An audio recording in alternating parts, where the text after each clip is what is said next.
అందుకే ఆయన 127వ కీర్తనలో 2 మాటలు చెప్తాడు. ఏమంటాడు?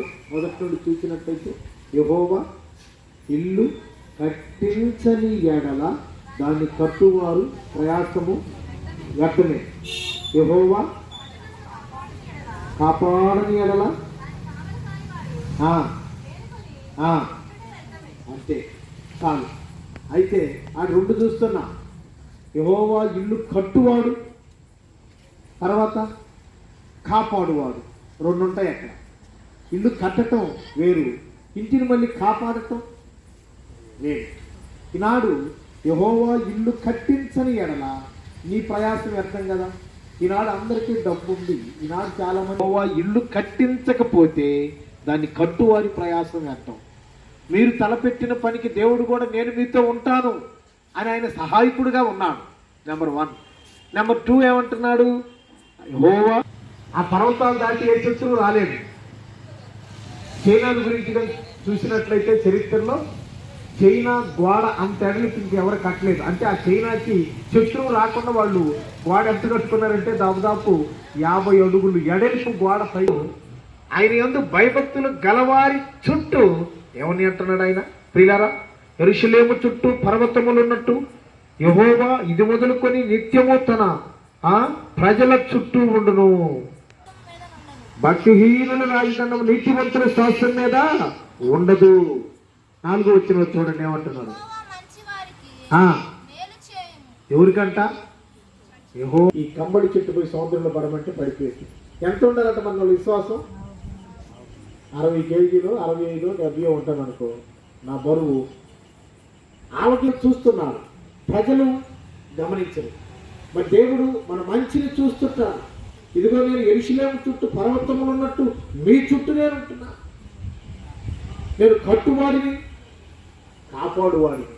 యెహోవా ఇల్లు కట్టువాడాయనంట, కాపాడువాడాయన. ప్రియులారా, ఈనాడు మన జీవితంలో మన బ్రతుకులో గమనించినట్లయితే ఈనాడు గృహాలు కట్టడమే కదండి, కాపాడాలి. ఆ గృహంలో నిత్యము దేవుని స్తుతి ఆరాధన ఉండాలి. నీతివంతుల గుడారాలలో ఏముంటుందంట? రక్షణ సునాద గీతములు వినపడుతుంటాయి.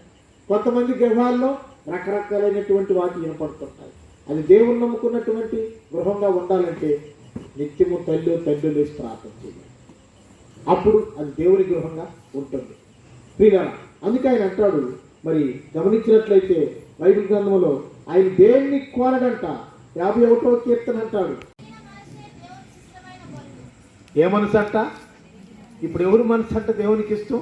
ఇప్పుడు కొంతమంది అనుకుంటారు, మరి నేను కొత్త ఇంట్లో చేస్తున్నాను, దీన్ని గొయ్యలేకపోతుంది, దాన్ని గొయ్యలేకపోతుంది, వీళ్ళకి ఏంద్ర అని కొంతమంది నీ జీవితంలో నీవు కృంగిపోతుంటా.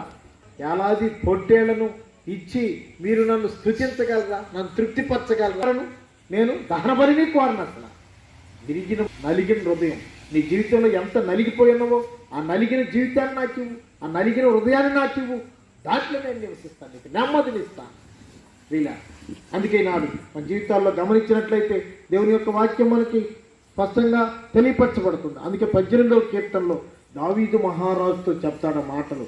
31, 32, 33 వచ్చినాను. 18వ కీర్తనలు ఏమంటాడు? యెహోవా తప్ప దేవుడేడి? మన దేవుడు తప్ప ఆశ్రయదుర్గమేది? నెంబర్ 1, నాకు బలము ధరింపజేయవాడు ఆయనే, నన్ను యథార్థ మార్గమును నడిపించేవాడు ఆయనే. నెంబర్ 2, ఆయన నా కాళ్ళు జింక కాళ్ళవలే చేయుచున్నాడు, ఎత్తైన స్థలముల మీద ఆయన నన్ను నిలుపుతున్నాడు. అర్థమైందా? యుద్ధం చేయటం దావీదుకి రాదంట, ఆ యుద్ధాన్ని నేర్పించాడంట. బలం చూస్తే పెద్ద బలహీనుడు అంట, బలవంతుడు. ఆ బలానికి ఈ బలానికి చాలదు. నాకు బలము ధరింపజేయవాడు ఆయనే, నన్ను యథార్థ మార్గమును నడిపించేవాడు ఆయనే, నా కాళ్ళు జింక కాళ్ళ వలె ఎత్తైన స్థలం మీద నిలుపువాడు ఆయనే. తర్వాత లాస్ట్లో అంటాడు, అసలు నా చేతులకి కత్తి పట్టుకట్టడం నేర్పించింది అని ఇవన్నీ చేయవాడు ఆయనే. తెలియనటువంటి నా స్థితికి నాకు నేర్పించువాడు ఆయన, నా ఆశ్రయదుర్గం ఆయన. వీళ్ళరా, ఈనాడు దేవుని బిడ్డలమైన మనము అన్యాయం మనకు నేర్పిస్తాడు. హృదయాలు ఉంచండి. దేవా, ఆ వాక్యం ఆయన మర్చిపోకుండా చెప్పిన వాక్యాన్ని తండ్రి వాళ్ళ హృదయాల్లో జ్ఞాపకం చేసుకుంటూ ఆవుగింజంతా నా తండ్రి అయ్యా గుర్తున్నట్టుగా సహాయం చేయండి. ఆ కుటుంబాలని దేవా కనికరించండి, దేవా సహాయం చేయండి. అయ్యా బిడ్డలు ఎంతైతే ఖర్చు పెట్టారో అంత మీరు దయచేయండి. అయ్యా మేనమామ నా తండ్రి ఆ బిడ్డ గుడ్డలు మా గుర్తుండి తెచ్చాడు.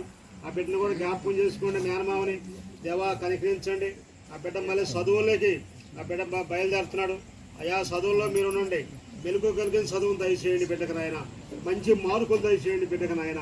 సహాయం చేయండి నా తండ్రి. ఏ ప్రాంతంలో ఏ రాష్ట్రంలో దేవా బిడ్డ చదువుతున్నాడో అయ్యా మీరు తోడుగా ఉండండి. అయ్యా కనికరించండి. ఈ మైకా శబ్దం ద్వారా ఎంతమంది అయితే నీ వాక్యం విన్నారో అయ్యా వాళ్ళ హృదయాల్లో నీ కార్యం జరిగించండి దేవా. సహాయం చేయండి. పాటల్లో మీరున్నారు, వాక్యంలో ఉన్నారు నాయన. నీ శిరుసాట్ను మరుగుపరిచేవు దేవా, నీకు ఏలాది వందనాలు. సరే కరెంటు కూడా స్వాధంలో ఉంచుకున్నారు. ఇంకా నాయన వచ్చిన బంధువులను కూడా జ్ఞాపకం చేసుకోండి దేవా. సహాయం చేయండి తండ్రి. అనేక ప్రాంతాల నుంచి అనేక రాష్ట్రాల నుంచి బిడ్డలు వచ్చున్నారు. వారిని కూడా జ్ఞాపకం చేసుకోండి దేవా. నీ వాక్యం మర్చిపోకుండా అయ్యా వాళ్ళ హృదయాల్లో ఉంచుకుంటూ నీ వాక్యాన్ని జుర్రుకుంటూ దేవా జ్ఞాపకం చేసుకున్నాం దేవా. కనికరించండి. ఇక్కడికి వచ్చిన బిడ్డలందరం జ్ఞాపకం చేసుకోండి దేవా. నీకు ఏలాది వందనాలు చూస్తున్నాను చెల్లించుకుంటూ అయ్యా నేను తగ్గించుకుంటూనే ఇచ్చిస్తూ యేసుక్రీస్తు పరిశుద్ధ నామమున అడిగి వేడుకుంటున్నావు తండ్రి. పరమ తండ్రిని దేవుని ప్రేమ, కుమారుని యేసుక్రీస్తు కృప, పరిశుద్ధాత్మ అన్యోన్య సహవాసం, గృహ కోడికను ఏర్పాటు చేసుకున్నటువంటి సురేందర్ బాబుకును అయా సతీమణి గారికి, వారి తల్లి గారికి, తల్లిదండ్రులకును, చేరి వచ్చిన సంగమునకును, సర్వలోకంలో ఉన్న సకల పరిశుద్ధులకును ప్రభు కృప ఆయన రాకడ పర్యంతరము తోడయుండును గాక. ఆమేన్.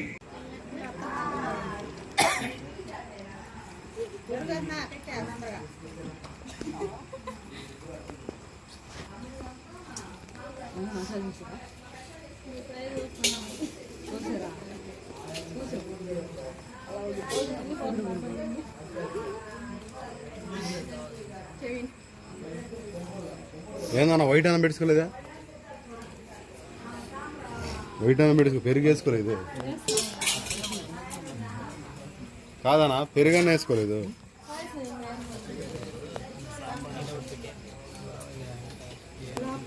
మంచిలంట పోయాము, మంచిలే ఇంకా మంచి కోజులు ఇస్తున్నారు.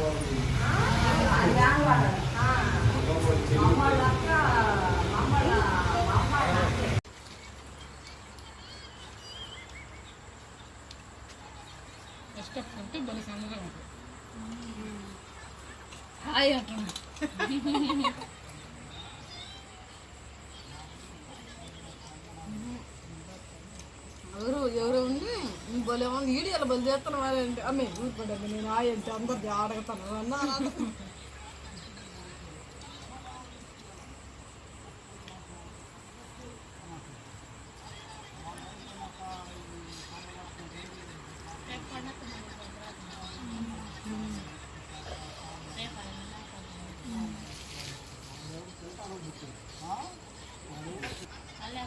మాది వాళ్ళు బంచండి